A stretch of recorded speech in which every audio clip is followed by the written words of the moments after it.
O pré-candidato Sérgio Moro já divulgou ao menos um nome de peso para o seu programa macroeconômico, o de Afonso Celso Pastore, conhecido economista com um viés mais liberal.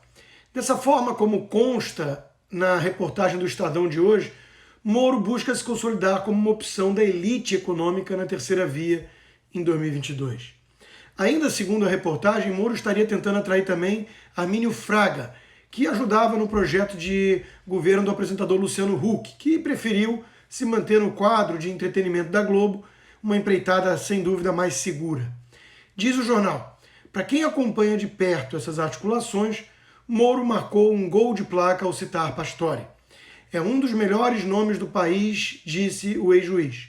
Colunista do Estadão, o economista é hoje um dos líderes do Centro de Debate de Política Pública, CDPP, grupo de estudos formado por alguns dos nomes mais importantes de áreas como economia e direito, que se dedica a discutir e elaborar pesquisas sobre os principais desafios do país.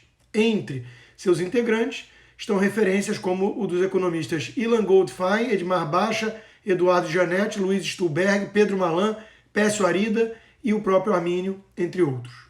Eu admito, são todos nomes respeitados, que formam a nata da equipe econômica tucana. Moro, como eu já apontei após o seu primeiro discurso como político na ocasião da filiação do Podemos, adota uma postura típica dos tucanos em todos os aspectos. Ele defende o livre mercado, mas com ressalvas contra o capitalismo cego. Fala em sustentabilidade aderindo ao mindset globalista e prega uma face mais humana ao governo em busca da tal justiça social. Assim, e é desarmamentista. O jornalista tucano Merval Pereira, na sua coluna de hoje no Globo, aplaude com incontida empolgação essa escolha de Moro, alegando que, ao contrário de outros políticos que usam economistas como postes para se apoiar, o ex-juiz quer mesmo a luz. Com base no pensamento de Pastore, vemos que essa luz não aponta tanto assim na direção do liberalismo, que, segundo ele, exige eficiência do setor privado, mas isso não significa que tenha que sair privatizando tudo. Merval conclui com uma alfinetada em Paulo Guedes, abre aspas, aos órfãos da prometida política liberal de Guedes, defendeu a abertura da economia e o livre mercado, mas com solidariedade e compaixão, Pastore. Se o presidente atual, mesmo diante de uma pandemia, do lockdown de governadores e prefeitos e de um meteoro dos precatórios, resolve flexibilizar um pouco o teto de gastos, isso já é eleitoreiro e irresponsável para a mídia, mas os tucanos saberão tocar o barco com compaixão, sem desviar 1 milímetro do compromisso fiscal. Sei. Não me entendam mal, eu nutro respeito por vários desses nomes, que são técnicos.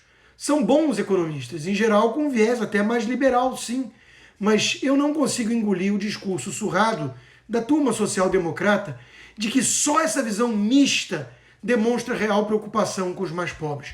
O welfare state da terceira via não resolveu o problema da pobreza, tampouco da desigualdade, que eles colocam como prioridade. Ao contrário, em várias ocasiões, esse modelo agravou o quadro de miséria e de injustiças, criando castas de privilegiados. Do ponto de vista do mercado, ou seja, dos investidores, esse caminho não representa nenhum susto, nenhum risco, nenhum caos. E isso já é música para os seus ouvidos.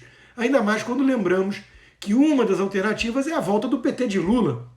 Aí sim, com um risco enorme de destruição total, apesar de não faltar apoio ao corrupto socialista em hostes financeiras. Os tucanos, do ponto de vista econômico, eles aprenderam muitas lições liberais importantes, sim. O maior problema que eu vejo é nas demais áreas. Tucano rechaça qualquer guerra cultural, até porque, via de regra, flerta com o globalismo e com a esquerda progressista. Tucano, normalmente, não se importa com cotas raciais, pautas feministas, ideologia de gênero, todos esses ataques que minam os valores tradicionais e enfraquecem os pilares da civilização ocidental.